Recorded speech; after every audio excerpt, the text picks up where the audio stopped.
how the flow will go, as in starting with a little bit of markets, updates, etc., and going on to specific products and so forth. Thank you so much. So, for the benefit of anyone, for everyone, I just wanted to introduce Niket for a second, and then maybe Niket, you can take on. So, good morning, everyone. Hi. So, my name is Gaurav. I head the North Zone for Motilal Oswal AMC. I have with me Niket Shah. He's the fund manager with us. So, Niket has been with us for some time now, since 2020. So, with overall more than 14 years of experience in the mid cap research, Niket has done his masters from Wellington Institute of Management Studies. And prior to joining with MOMC, he was associated with Motilal Oswal Securities on the sell side. So he was on the mid cap research from February 2013 to March 2018. And then, earlier with Edelweiss Securities as research analyst in the mid cap space from March 2010 to January 2013, and Religare Capital Markets as associate research analyst in the mid cap space again from 2008 to 2010. So his entire career has been in the mid cap research, and no better than Niket who could give you a update on what's happening on the markets, and especially our mid cap fund, which is a stellar performance across time frames. Along with mid cap, Niket is now the fund manager for Motilal Oswal FlexiCap Fund as well. So without wasting much of time, I would hand over the platform to Niket to address all the partners. Niket, over to you. Thank you for joining in. Yeah, thanks. Thanks everyone. So Gaurav, how should we kind of go about? Should we So, open the so presentation Niket, or? obviously the markets are, making a new high every day. So, a 5 minutes view on how do we look on the market. So we have the first question actually, sir, kya kare, high market hai. so, Okay. so a brief on markets and maybe what you have been doing on the mid cap space and how it looks way forward. So I leave the Yeah. format to you. Yeah. Sure. Yeah, got it. Okay, so I'll maybe open the presentation as and when I require in between. So, I think broadly, there's no doubt we are in a bull market, and at the beginning of the year when we were anticipating it to give a 15 to 20% kind of return, we've already seen that kind of return already being achieved right now. In fact, we're more than 20% return for the year from April till now, as far as the mid cap index is concerned. Our view is very, very clear. We might see another 10 to 15% rally from year all to December itself. I think we are not going to see any correction while the whole world is waiting for a correction. I don't think we are going to see any correction till the month of December. So this rally should continue to the December month. Another 10 to 15% leg I clearly see on the mid cap side. Having said that, as we get into next year, I think we should see some bit of moderation in terms of return expectations, because we already seen a rally of closer to 30 to 33% for the year, which is one of the highest rallies ever on the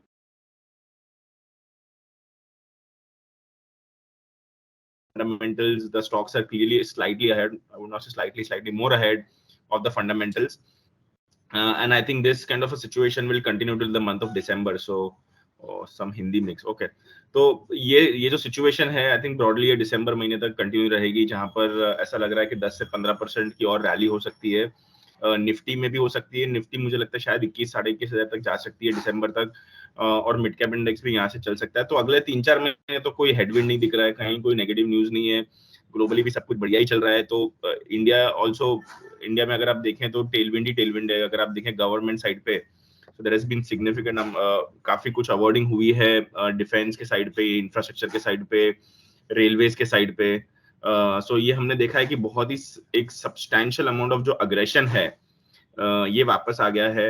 in fact मेरे काफी calls हुए थे last 1 महीने में with people in Delhi, and I think one जो feedback जो हमको एक मिल रहा है गवर्नमेंट से जो लोग हैं उनसे बात करके, कि जो लास्ट 9 साल है गवर्नमेंट ने जो किए हैं, काफी डिफरेंट एजेंडास थे गवर्नमेंट के, राइट. डिमोनेटाइजेशन, जीएसटी था, उसके बाद राम मंदिर था. तो कहीं ना कहीं जो सोशल एजेंडास जो थे वो कहीं ना कहीं सब खत्म हो गए. और यहाँ से एटलीस्ट एक चीज जो कांस्टेंट हमको जो फीडबैक मिल रहा है जब हम लोगों से बात कर रहे हैं दिल्ली में, और इवन जो लार्जर कंपनीज है उनसे बात कर रहे हैं, सबसे एक ही फीडबैक मिल रहा है कि गवर्नमेंट कह रही है अगले 5 साल हमको सिर्फ एक ही चीज पे फोकस करना है, वो है इकोनॉमी.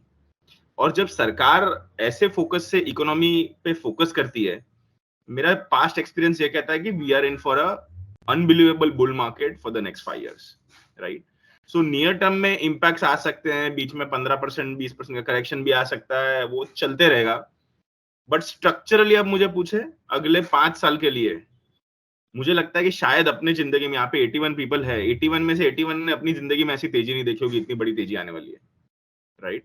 और वो कोई भी अलग शेप ऑन फॉर्म में आ सकती है, जैसे पीएसयूज भी चल सकते हैं, कभी डिफेंस भी चलेगा, कभी रेलवे भी चलेगा, कभी कंज्यूमर भी चलेगा, कभी आईटी भी चलेगा, सेक्टर रोटेशन चलते रहेगा ये 5 साल में। बट एक स्ट्रक्चरल तेजी के माहौल में इंडिया जा रहा है अभी यहाँ से। दूसरा, जब मैं काफी अपने एफआई फ्रेंड से बात करता हूँ, यूएस, यूरोप, सभी जगह पे, कहीं ना कहीं मुझे एक फीडबैक ये मिलता है कि लोगों ने चाइना पे गिव अप कर दिया है, राइट? जो बड़े बड़े एफआईज हैं, जिनके पास 20 बिलियन 25 बिलियन डॉलर है, उनके जब सीआईओ से मैं बात करता हूँ, सबका एक ही फीड, इनफैक्ट सब हमें कॉल करते हैं कि आप भी बता दीजिए यार इंडिया में कहाँ पैसे डालने हैं, राइट? तो कहीं ना कहीं क्या हो रहा है कि लोगों ने एक चीज सोच लिया कि बॉस, इमर्जिंग मार्केट में चाइना में कुछ नहीं होने वाला है, तो चाइना में कहीं ना कहीं अंडर एलोकेशन हो रहा है, लोगों ने अपने पैसे निकालना चालू कर दिए। और कहीं ना कहीं अगर आप फिर इमर्जिंग मार्केट्स पे जाके देखोगे, इंडोनेशिया काफी छोटा है इन टर्म्स ऑफ साइज, तो उतना पैसा ही एब्जॉर्ब नहीं कर सकता है एज अ ज्योग्राफी। तो कहीं ना कहीं आपके पास ऑप्शन सिर्फ इंडिया बचता है, right? Japan is stagnating, Europe is stagnating. Japan, Europe में कहीं ग्रोथ नहीं है, यूएस में थोड़ी बहुत है, but nothing big bang to call out for. तो कहीं ना कहीं ऐसा लग रहा है कि यहां से एक ही ऑप्शन बचता है फॉर एनी ग्लोबल फंड, वो है इंडिया, राइट? और ये मैं इसीलिए नहीं बता रहा हूँ बिकॉज इंडिया स्टोरी बेचनी है मुझे, इसीलिए बता रहा हूँ, मुझे दिन में मतलब मिनिमम 2 कॉल आ जाते हैं यूएस या यूरोप से कि सर हमारे पास $2 बिलियन है, $3 बिलियन है, हम नया पैसा से। और मैंने फर्स्ट टाइम एटलीस्ट मेरे करियर में देखा कि इंडिया डेडिकेटेड फंड लॉन्च हो रहा है bye US and European guys. ये तो हमने अपने करियर में सुना ही नहीं था, नीदर कभी देखा था, राइट? सो आई थिंक ये एक तरीके से क्लियरली दिख रहा है कि India will be in a sweet spot और काफी बैलेंस ग्रोथ आती है इंडिया में। जैसे अगर आप ब्राजील की बात करूं, किसी ने सवाल पूछा इसके लिए बता रहा हूँ, किसी ने ब्राजील की मैं बात करूं, तो Brazil is a largely commodity driven market, right? So होता क्या कि cyclicality in Brazil is very very large. India में वो सिक्लिकलिटी नहीं है। इंडिया में it is right now driven by infrastructure, currently it is right now driven by government spends. इसके लिए आप देख रहे हैं जो सेक्टर अच्छा कर रहे हैं वो गवर्नमेंट वाले सेक्टर अच्छा कर रहे हैं, non government sectors under perform कर रहे हैं, export driven sectors under perform कर रहे हैं, बिकॉज यूएस और यूरोप की हालत खराब है, तो export driven sectors under perform कर रहे हैं। आप देखिए केमिकल सेक्टर में सडनली ग्रोथ आना कम हो गया है बिकॉज यूएस और यूरोप की हालत खराब है। सो कहीं ना कहीं जो इंडिया ड्रिवन में गवर्नमेंट एपेक्स ड्रिवन सेक्टर्स हैं वो बहुत अच्छा कर रहे हैं, which is railways, PSUs, government banks, all of them, जो वैल्यूएशन पे बहुत सस्ते थे और अभी वहां से वैल्यूएशन रीरेटिंग भी हुई है और वहां से प्राइस रीरेटिंग भी हुई है, दोनों अर्निंग्स रीरेटिंग भी हुई है। सो मुझे लगता है ये कंटिन्यू रहेगा अगले 3 से 5 साल तक। और मैं आपको इतना बता सकता हूँ कि हम जब कंपनीज लोग से बात करते हैं, हम ग्राउंड पे जाके चेक करते हैं, मतलब मैं आपको वर्ड्स में डिस्क्राइब नहीं कर सकता हूँ कि क्या लेवल ऑफ एक्साइटमेंट चल रहा है अर्निंग्स में। और ये टाइम एक अलग चीज देखने में जब मिल रही है कि बिकॉज इतने सारे नए नए चीजें खुल रही है, right, with in the sector. जैसे अगर आप देखें कंजम्पशन में, तो जोमेटो और स्विगी एक बहुत बड़ा प्लेयर उमर के आ रहा है, राइट? वर्सेस पहले जो ऑप्शन था एज एन इन्वेस्टर मेरे पास था, डोमिनोज पिज्जा कहीं में इन्वेस्ट कर दूं या देवयानी के शेयर में इन्वेस्ट कर दूं, बट अभी लग रहा है कि बॉस उन दोनों से तो बेटर जोमेटो और स्विगी है।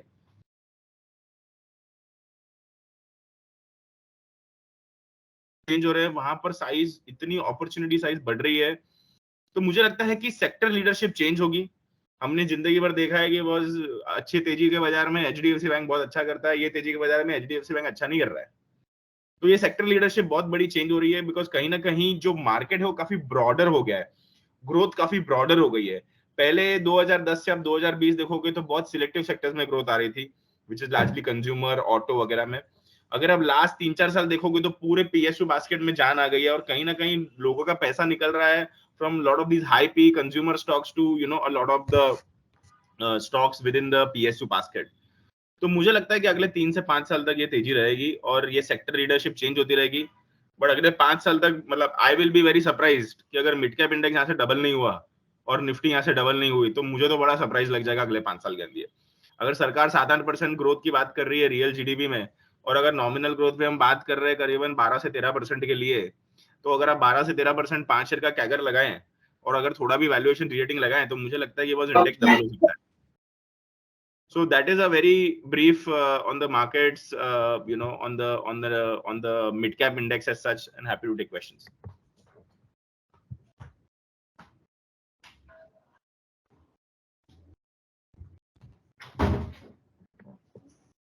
So should I brief about the mid cap index also? Yeah, so you can continue with the mid cap and the flexi cap. Maybe one by one you can continue with mid cap and then followed by flexi cap. Sure. Okay. Lovely. Okay. दिख रहा है क्या? गौरव जी दिख रहा है? Yes. So I'll skip some of the charts. तो अगर आप देखें तो नंबर ऑफ स्टॉक्स की अगर मैं बात करूं, करीबन 30-32 स्टॉक्स पे हम चल रहे हैं अभी at this point in time, and कहीं ना कहीं अगर आप देखें तो बड़ा कंसंट्रेशन वाला स्ट्रेटेजी रहा है हमारा. काफी डिटेल में रिसर्च करने के बाद हम स्टॉक लेते हैं, तो कहीं ना कहीं दैट विल रियली बेनिफिट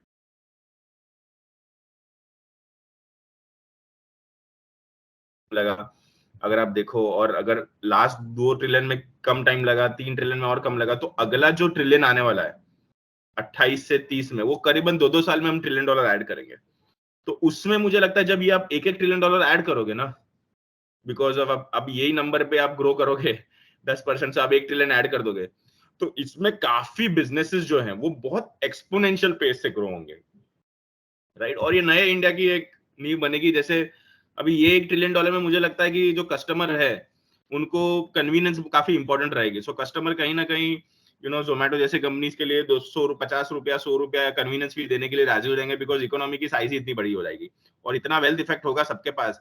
जब ये इकोनॉमी की साइज बढ़ती है, जीडीपी की साइज बढ़ती है, तो वेल्थ इफेक्ट बहुत बड़ी हो जाती है कंट्री में. और जब इतने बड़े देश में इतनी बड़ी वेल्थ इफेक्ट आती है, तो आप सोच ही नहीं पाओगे कि क्या लेवल की ग्रोथ हम एक्सपेक्ट कर सकते हैं. अगर मैं मिड कैप की बात करूं तो mid cap is the best performing index. सबको लगता है स्मॉल कैप है, पर वो आंसर गलत है. अगर आप देखो 2012 से लेके अब तक, अगर आपने 100 रुपए यहाँ पे डाले थे, तो आपके 6.3x पैसे बने हैं मिड कैप में, 4.8x बने स्मॉल कैप में, और 4.2x बने लार्ज कैप में. तो कहीं ना कहीं मुझे लगता है कि the best performing index data के हिसाब से मिड कैप है. और कहीं ना कहीं मुझे लगता है कि हर व्यक्ति को अगर इंडिया की स्टोरी खेलनी है, तो उसको एटलीस्ट 75% ऑफ हिज बुक या उसका जो एयूएम है वो मिड कैप में रखना चाहिए. बिकॉज ये 5 साल है ग्रीडी बनने का, या 5 साल है सबसे ज्यादा पैसा बनाने का, ना कि ये लार्ज कैप में जाके बैठने का. तो अगर आप थीम्स की बात करें तो हम कहीं ना कहीं सभी कुछ थीम्स में प्ले करते हैं. हमारे मिड कैप में ऐसा कोई भी थीम नहीं है. आईटी में भी है, केपेक्स में भी है, और हम ये सभी चीजों में काफी पहले से इन्वॉल्व थे. तो कहीं ना कहीं ये सभी थीमों में हम इन्वॉल्व हैं. अगर आप देखें तो mid cap is a expansion phase, right. Because यहाँ पे एक स्मॉल कैप में क्या होता है, कंपनी बहुत छोटी होती है, उसका ट्रैक रिकॉर्ड नहीं होता, रिस्क हाई होती है. बिकॉज कहीं ना कहीं हम देखते हैं कि उनमें फ्रेजिलिटी बहुत ज्यादा होती है. धंधा थोड़ा भी खराब होता है, मैक्रो थोड़ा भी खराब होता है, तो बहुत सिग्निफिकेंट इंपैक्ट आता है. बट जब वही कंपनी थोड़ी साइज बड़ी हो जाती है, तो उसको डिफरेंट एनवायरनमेंट, टफ एनवायरनमेंट में हैंडल करने की बहुत ज्यादा बढ़ जाती है. कोई भी शॉक एब्जॉर्ब करने की कैपेसिटी बढ़ जाती है, और कहीं ना कहीं एक बहुत बड़ी ग्रोथ पोटेंशियल एरिया में आ जाता है जब मिड कैप कंपनी होती है. और जब लार्ज कैप कंपनी होती है तो मैच्योर्ड फेज में हो जाती है. जैसे आप इन्फोसिस देखे, टीसीएस देखे, 2 या 3% ग्रोथ पे आ गए हैं. तो कहीं ना कहीं ये दिखता है हमको कि mid cap is a sweetest spot of the index. So अगर हम मेरे फंड की बात करूं तो हमारे एज पर the rule 65% of the AUM हमको मिड कैप फंड में डालना पड़ता है, which is 101 to 250 companies in terms of AUM. And कहीं ना कहीं ये 65% रेगुलेटरी रिक्वायरमेंट है, तो हम 67-68% पे चलते हैं. तो बैलेंस जो 30-32% रहता है वो हम कहीं पे भी डाल सकते हैं. लार्ज कैप में भी डाल सकते हैं, स्मॉल कैप में भी डाल सकते हैं. हमने अब तक स्मॉल कैप में डाल के रखा था, अभी हम धीरे धीरे पिवट कर रहे हैं लार्ज कैप की तरफ.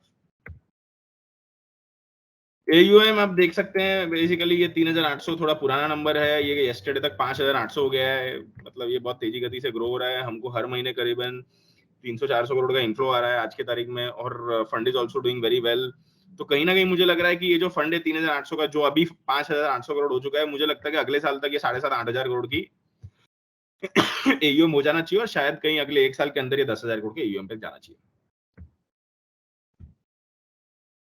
सेक्टरल अगर ब्रेकअप की बात करूं तो आप देख सकते हैं केपेक्स में 12% है. हमने रियल एस्टेट प्रॉक्सीज में भी 13% रखा है. एक इंपॉर्टेंट चीज सबको ये जाननी चाहिए कि बॉस, जब कंट्री की जीडीपी $3 ट्रिलियन से $6 ट्रिलियन जाती है, तो कौन से सेक्टर्स को सबसे ज्यादा बेनिफिट होता है? और ग्लोबली एक्सपीरियंस ये कहता है सबसे बड़ा बेनिफिशियरी है रियल एस्टेट, बिकॉज जब लोगों के पास पैसा बनता है तो आदमी पहले घर लेता है।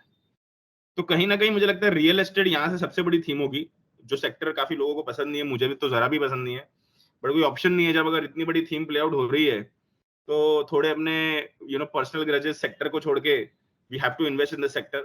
तो मुझे कहीं ना कहीं लग रहा है कि रियल एस्टेट में सबसे ज्यादा तेजी होगी अगले 1 से 2 साल के अंदर। Growth will be exponentially higher, और 10-10 साल से लोगों ने घर नहीं बदले, तो कहीं ना कहीं ये साइकिल बहुत बड़े वे में स्टार्ट होगी। और ये साइकिल में सब लोग को ऑर्गेनाइज प्लेस के घर चाहिए, राइट? बड़े बड़े हाउसेस चाहिए, बड़े बड़े टाउनशिप्स हो रहे हैं, तो कहीं ना कहीं ये एक वैल्यू माइग्रेशन होने वाला है जो बड़े प्लेयर्स ही कर सकते हैं, छोटे प्लेयर्स के पास वो कैपेबिलिटी नहीं है।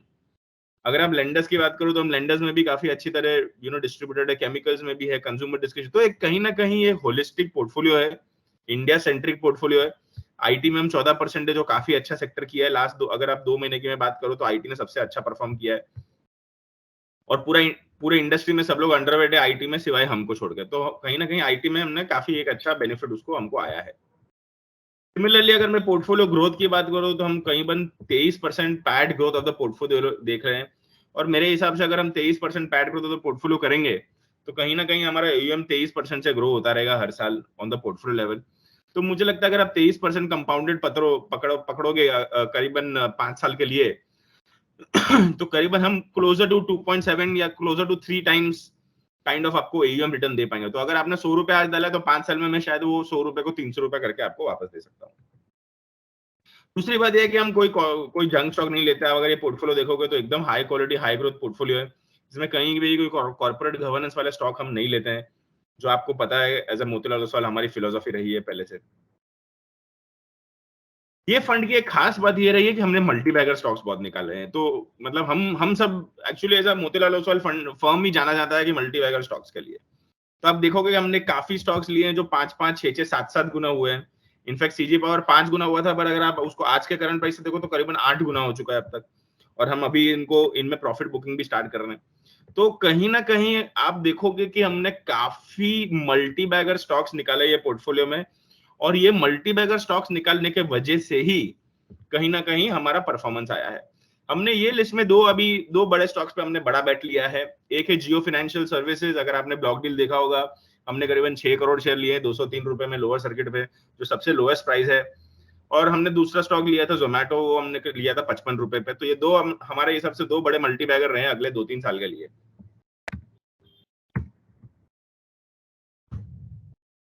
और ये है काफी कंपनी जिनके हमने स्टॉक बेच दिए हैं। इनफैक्ट इतने तेजी के बाजार में होने के बावजूद ये सब स्टॉक आपका रिटर्न देखिए 35%, 18% नीचे, 37% नीचे, 65% नीचे, ये हमने सब 52 वीक हाई पे बेचे हैं। तो हमारे हिसाब से दो चीज इंपॉर्टेंट है, स्टॉक लेना तो इंपॉर्टेंट है ही, बट स्टॉक बेचना उससे ज्यादा इंपॉर्टेंट है। कोई स्टॉक बेचने के बारे में बात नहीं करता इंडिया में, सबको स्टॉक लेना ही है। हमको बेचना बहुत इंपॉर्टेंट लगता है, तो हम बेचते भी टाइम पे, और फिर उसके बेचने के बाद दूसरे स्टॉक लेते भी सही टाइम पे। तो जब आप अच्छे स्टॉक लेते हो, उसको सही समय पे बेचते हो, और फिर दूसरे स्टॉक पे जाते हो, तब आपकी वेल्थ क्रिएशन की जर्नी थोड़ी एक्सेलरेट हो जाती है। ये ब्रॉडली तो ये परफॉर्मेंस आप देख रहे हो, फर्स्ट रैंक है हम 1 year, 2 year, 3 year, 5 year, 7 year में हम फर्स्ट रैंक है। लास्ट 6 महीने में थोड़ा पीएसयूज ने हमको हिट किया है, इसके लिए यहाँ पर थर्ड रैंक दिख रहे हैं, बट अदरवाइज ब्रॉडली हम लोग फर्स्ट रैंक है across quartile. So that's broadly in nutshell about the portfolio, about the fund. Happy to take questions on the mid cap fund. So Niket, I'll have the first question. Yeah. So we have delivered, हमने बहुत अच्छा performance deliver किया across time frame. चलो ठीक है, 6 months I understand PSUs ने हमको hit किया, but 1 year, 2 year, 3 year, 7 year, I think सारे टाइम फ्रेम में हमने एक्सेप्शनल परफॉर्मेंस दिया, नंबर 1 क्वार्टाइल मेंटेन किया। बट इस लेवल पे भी क्या हम वो मेंटेन कर पाएंगे अगले 2 साल और 5 साल के लिए? बिकॉज अभी जो इन्वेस्टर आएगा वो ऑब्वियसली फंड ने एक रिटर्न ऑलरेडी दे दिया है। अब वो अगर एंटर करता है अपने इन्वेस्टर्स को, अगर हमारे डिस्ट्रीब्यूटर्स लेके आते हैं, राइट, तो उनके लिए अगले 2 साल 3 साल में क्या इस फंड में उतना ही रिटर्न बन सकता है जितना हम डिलीवर कर रहे हैं? So गौरव, आई थिंक मेरे हिसाब से तो the best of the fund is yet to come. हमने जो हिसाब से पोर्टफोलियो रीअलाइनमेंट किया, अगर आप देखोगे 31 मार्च को हमारा पोर्टफोलियो और अभी का पोर्टफोलियो में हमने काफी कुछ चेंजेस किए हैं, और मुझे हिसाब से वो चेंजेस का जो बेनिफिट है आपको दिसंबर के बाद दिखने चालू होगा। तो हमने कहीं ना कहीं ये पोर्टफोलियो बनाया है जनवरी 24 से लेकर दिसंबर 24 के लिए, और मुझे लगता है जनवरी 24 से लेकर दिसंबर 24 तक अगर कोई फंड इंडिया में सबसे बेस्ट परफॉर्मिंग फंड होगा तो हमारा फंड होगा। बिकॉज जो हिसाब से हमने पोर्टफोलियो बनाया है, जो स्टॉक्स हमने लिए हैं, एक इंपॉर्टेंट बात ये कहना चाहता हूँ, हम बुरे वक्त में स्टॉक्स लेते हैं, हम अच्छे वक्त में स्टॉक नहीं लेते हैं।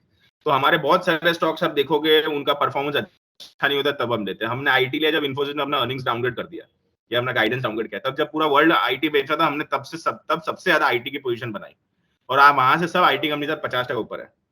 तो कहीं ना कहीं आपको मैं ये बताना चाहता हूं कि अगर आप हमारे पोर्टफोलियो में देखोगे तो आपको ये लगेगा कि अरे यार ये पोर्टफोलियो में ये स्टॉक अभी क्यों कर रहे हैं जबकि वो सेक्टर खराब कर रहा है।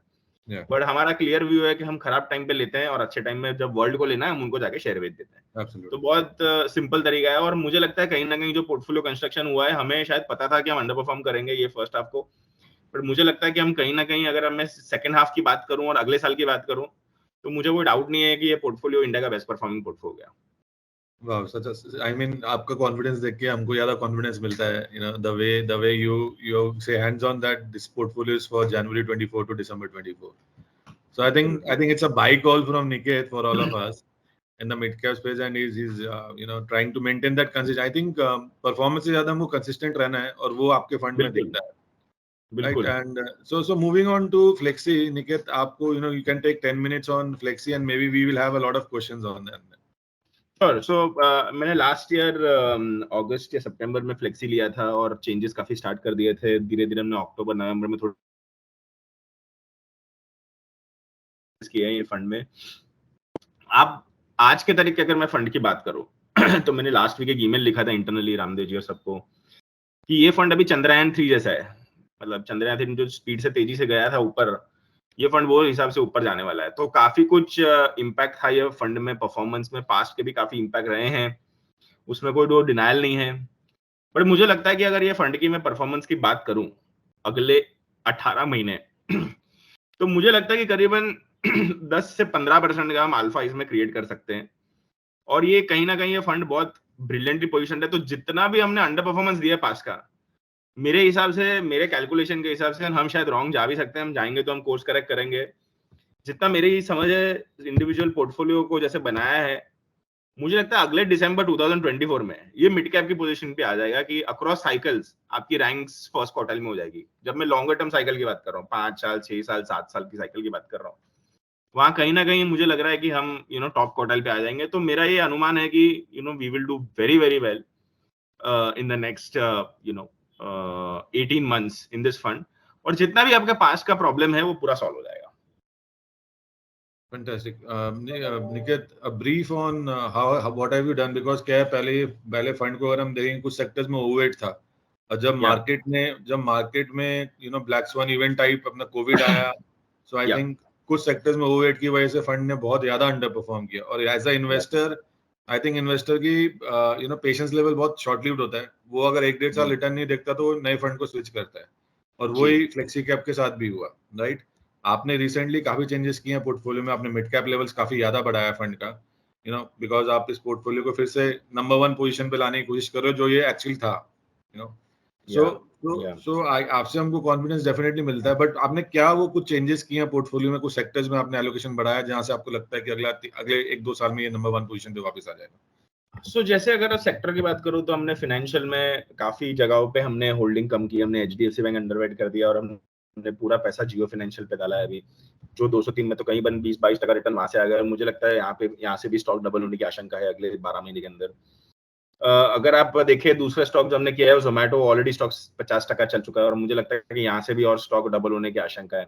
तीसरा है ट्यूब इन्वेस्टमेंट, मुझे लगता है वहां पर ईवी स्टोरी प्ले आउट होगी, वहां पर मुझे लगता है करीबन 70 से 80% रिटर्न की आशंका है यहाँ से अगले, एटलीस्ट कंजर्वेटिवली मैं बताऊं, अगले 12 से 18 महीने में। दीपक नाइट्रेट हमने लिया है केमिकल सेक्टर में, हमने बालकृष्ण इंडस्ट्रीज लिया है, हमने आईटी पे बहुत बड़ा, मिड कैप आईटी पे बहुत बड़ा बेट किया। तो कहीं ना कहीं आप देखेंगे सभी चीजों में यहाँ से 50% की अपसाइड है। तो हमने पोर्टफोलियो ऐसा बनाया कि अगर 50% का अपसाइड नहीं तो स्टॉक पोर्टफोलियो में नहीं आएगा। ये तरीके से हमने पोर्टफोलियो बनाया है। तो स्लाइटली हायर ऑन रिस्क है but very high on quality भी है। और हमने कहीं ना कहीं ग्रोथ, बहुत एक्सप्लोसिव ग्रोथ को चूज किया कि बहुत जहां पर बहुत एक्सप्लोसिव ग्रोथ है वहां पर जाके हम पैसा लगाएंगे।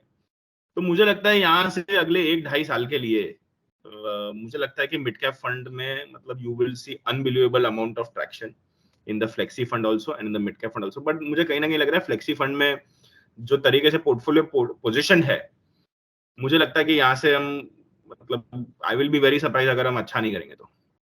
और सब सेक्टर के बेस्ट परफॉर्मिंग स्टॉक्स हमने डाले हैं। जैसे फाइनेंशियल में मुझे लगता है सबसे बेस्ट परफॉर्मिंग स्टॉक होगा जियो फाइनेंशियल, आईटी में मुझे लगता है सबसे बेस्ट परफॉर्मिंग स्टॉक होगा पर्सन और कोफोज। तो कहीं ना कहीं सभी जगह से हमने सेक्टर के बेस्ट परफॉर्मिंग स्टॉक्स को पकड़ा है और अभी हमको सिर्फ वो वेव राइड करना है और कुछ नया काम नहीं करना है, पूरा वेव राइड करना है सिर्फ बस। Absolutely. Thank you, Niket. Niket, एक क्वेश्चन है, do you see any concern on the valuation? नहीं, सो वैल्यूएशन तो महंगे हैं मिड कैप में, उसमें कोई राय नहीं है, और वैल्यूएशन थोड़ा अहेड ऑफ इट्स टाइम चल रहे हैं, बट कहीं ना कहीं ग्रोथ भी अहेड ऑफ इट्स टाइम चल रही है। तो जब तक हाई ग्रोथ पीरियड होता है तो वैल्यूएशन हाई होता है, जैसे ग्रोथ स्लो डाउन हो जाएगी वैल्यूएशन स्लो डाउन हो जाएगी। सो मुझे कहीं ना कहीं लग रहा है कि अगर जहां तक आपके पोर्टफोलियो ग्रोथ और अगर इंडेक्स का जो ग्रोथ है, अर्निंग्स ग्रोथ, अगर वो तेजी गति से चल रहा है तो मुझे लग रहा है कहीं ना कहीं we will do much better. And जैसे मैंने कहा, सेक्टरल लीडरशिप चेंज होती रहती है। पहले कभी आईटी चलेगा, अभी पीएसयू चल रहे हैं, फिर बैंक्स चलेंगे, कभी एनबीएफसी चलेंगे, तो ये सेक्टर लीडरशिप चेंज होती रहेगी माहौल के हिसाब से। बट मुझे लगता है ओवरऑल अगर आप मार्केट की अगर मैं बात करूं तो मुझे लग रहा है कहीं ना कहीं अगर 15% अर्निंग्स ग्रोथ मुझे लग रहा है कि इंडेक्स लेवल पे मुझे क्लियरली दिख रहा है। हम करीबन 25 से 27% अर्निंग्स ग्रोथ की टारगेट करते हैं, तो 10% अल्फा वहीं से आता है basically. Absolutely. Right. So obviously, I think the growth style is expected to do much better because पिछले 3 साल हमने देखा कि value investing ने had performed better than the high quality high growth. और पिछले 1 साल से हम ये देख रहे हैं कि it's the time for high quality high growth portfolio managers. So that is where Motilal Oswal and fund managers like you are so gung-ho about our funds and the way you have been managing it. I think exceptional track record, exceptional performance across time frame, and obviously again a buy call on flexi cap from your end. So for आप सबको मैं ये कहना चाहूंगा कि निकेत हमारे star fund manager है। I think sell side से वो हमारी फंड मैनेजमेंट साइड पे आए हैं और जब से उन्होंने फंड को लिया I think very aggressive and very very careful. In fact आप देखोगे 1-2 स्टॉक्स में शायद हमारा ओवरवेट होगा, बट हम इक्विवेटेड पोर्टफोलियो लेके चलते हैं अक्रॉस, सो दैट रिस्क को भी एट टाइम्स जब मार्केट अगर थोड़ा वोलेटाइल हो हम रिस्क को अच्छे से मैनेज कर सके। और कहीं भी थोड़ा बहुत अगर पोर्टफोलियो में चेंजेस रिक्वायर्ड है, आई थिंक बिकॉज हम वो इक्विवेटेड पोर्टफोलियो मेंटेन करते हैं, हाउस थीम्स पे चलते हैं, सो हम उसको इजीली मैनेज कर पाते हैं। So Aditya and Vinayak, I would open up the floor अगर आप में से your entire team is open to ask questions to Niket. Sure. So अगर किसी भी पार्टनर को कोई क्वेश्चन पूछना है specifically, please free and Faraz, Anirudh, any of your team members would have any question from them, from oneself or on behalf of any partner. Hi Niket, how are you? Faraz here. Hi, how are you guys? Hey Faraz. All good. Hi Gaurav. Niket, I would also request if you can just throw some light on the portfolio of the Flexi Cap Fund. Yeah. That will be quite a value. Sure. Gaurav, you have the last one. I'll just open it. Give me a second. ये वाला fact sheet वाला आ जाएगा ना last month वाला? नहीं, मेरे पास वो data docket है ना, उसमें पूरा portfolio. Give me a second.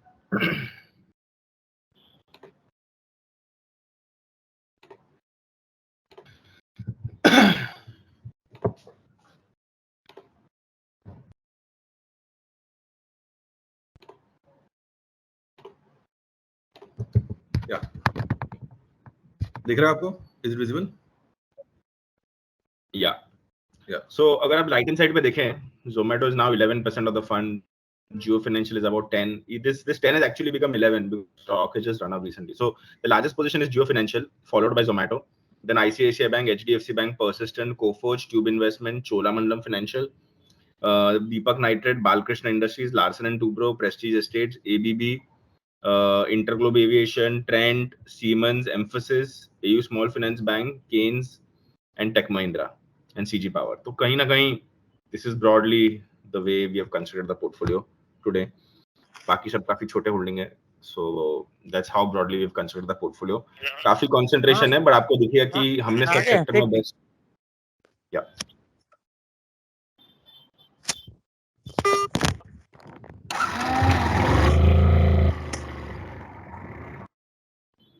या तो हम कहीं ना कहीं हमने सभी सेक्टर्स के बेस्ट परफॉर्मिंग स्टॉक्स में इन्वेस्ट किया है। And any kind of views you want to give on the portfolio? So that's the point, right? So the growth of the portfolio for the flexi fund is going to be more than 25% for the next 2 years. And we believe index will see a growth of 13 to 15% on earnings growth. So we should at least do 10% alpha on a year-on-year basis. Sure. Thank you. So Niket, abhi is fund mein what I can see is there are 24 stocks, right? So Yeah. normally, this is too concentrated for anyone to invest into. So Yeah. we are going to keep adding more stocks as and when we get some opportunity. We will add more stocks slowly and gradually, but broadly the way it is constructed today, it looks like that we will continue to play with slight high concentration for the next at least. See, देखिए, if आप large cap की बात करें तो large cap में हमने last 3 महीने में देखा पैसा ही नहीं बना है, बिकॉज जगह ही नहीं है पैसा बनेगा तो कहाँ कैसे पैसा बनेगा, राइट? तो बहुत सिलेक्टिवली लार्ज कैप लेना पड़ेगा, बहुत सिलेक्टिवली मिड कैप लेना पड़ेगा, जहां पर क्वालिटी कॉम्प्रोमाइज नहीं हो. अगर मार्केट घटे तो मैं कम गिरूं, तो वहीं पे भी मुझे अल्फा कमाना है और बढ़ते के टाइम पे भी अल्फा कमाना है, राइट? तो एक कहीं ना कहीं एक सस्टेनेबिलिटी पे अपने को अल्फा क्रिएशन करना है. So अभी भी हम 10% के आसपास कैश लेके बैठे हैं पोर्टफोलियो में. नहीं, now our cash level is down to 4%, 3%. Okay, all right. All right, fair enough, Niket. We'll wait for a minute. अगर आप किसी के पास कुछ भी questions हैं आपके लिए, we can take that, or we'll then wind up the call. Yeah. Niket, one more thing. I think so. There are certain sectors which are being talked a lot about. So one is manufacturing as a whole theme, banking, logistics, and transportation. So if we can have some views, banking, of course. Sure. So some views on these larger themes or larger sectors. Yeah. So on the banking side, clearly our view is negative, which is anti-consensus. अगर आप mid cap में देखें तो हमने 0 banks कर दिया है, flexi में भी हम अंडरवेट बैंक्स हो गए हैं, और हमने ओवरवेट एनबीएफसी कर दिया है, बिकॉज हमको लगता है कि इंटरेस्ट रेट साइकिल अगले साल गिरेगा, एनबीएफसी को ज्यादा बेनिफिट आएगा, बैंक्स को नुकसान होगा. तो कहीं ना कहीं वो कॉल अब तक तो प्ले आउट हो रहा है. आप देख रहे हैं banks is not performing very well. ICICI bank भी नहीं चल रहा है, एक्सिस भी नहीं चल रहा है, एसबीआई भी नहीं चल रहा है, और एनबीएफसी अच्छा कर रहे हैं. So that is call number 1. The call number 2 is that we are taking is that we believe fundamentally that from year on, IT will do very well. Next year is the year of IT in our opinion, right? So we should see material growth coming back to IT in the next 1.5 year. IT में कहीं ना कहीं जो commentary हम सुन रहे हैं कि boss growth is बॉटम्ड out और यहाँ से मैसिव डील पाइपलाइन चालू हो गई है सबकी. So IT पे our view is very very bullish. Manufacturing we are overweight. We believe manufacturing is a 5-year theme. I don't think वहाँ पर थोड़ा valuation issues है, but otherwise मुझे कहीं कुछ issue नहीं रहेगा मैन्युफैक्चरिंग साइड पे. हाँ, हालांकि 3-6 महीना थोड़ा खराब जाएगा मैन्युफैक्चरिंग में, as government gets into an election mode, थोड़ा issues आ ही जाते हैं, ये मैंने पास्ट में भी देखा है. Last but not the least is transportation and logistics, which we are playing through Zomato. They're the biggest logistics guy today, which is doing B2C logistics. So we don't believe logistics is a very large sector to play because it's very competitive. The size of opportunity is very very large, but it's very competitive. अगर कोई 100 रुपए में parcel करता है तो 99 में parcel भेजने वाला आदमी खड़ा है, और उसको अगर 99 में करेगा तो 98 में भी कोई खड़ा हो जाता है. तो कहीं ना कहीं ये सेक्टर काफी कॉम्पिटिटिव है. हम इतने कॉम्पिटिटिव सेक्टर में मार्जिन नहीं बनते हैं, टॉप लाइन आ जाता है, मार्जिन नहीं बनते हैं. तो कहीं ना कहीं हम ये चीज बहुत क्लियर है कि लॉजिस्टिक्स में हम खेलेंगे तो we will play through Zomato.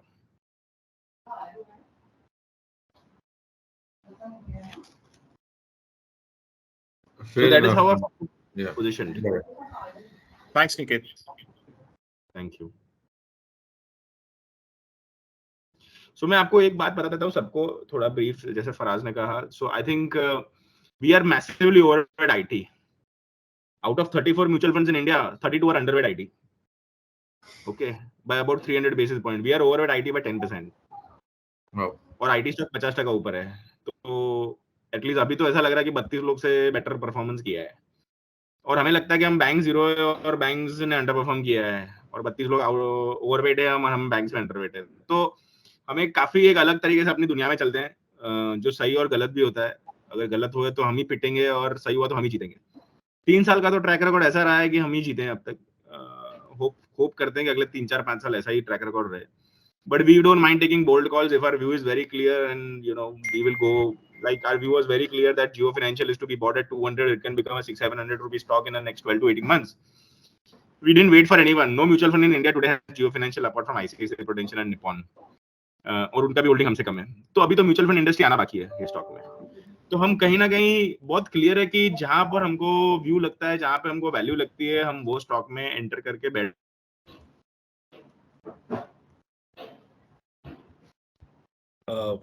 it's my request to all the partners कि अगर आपको कोई भी क्वेश्चन हो तो please Niket is here. He is one of the best fund managers and the most passionate fund managers who's there. And ये मौका आप लोग को बार-बार नहीं मिलेगा. So in case you have any questions, please go ahead.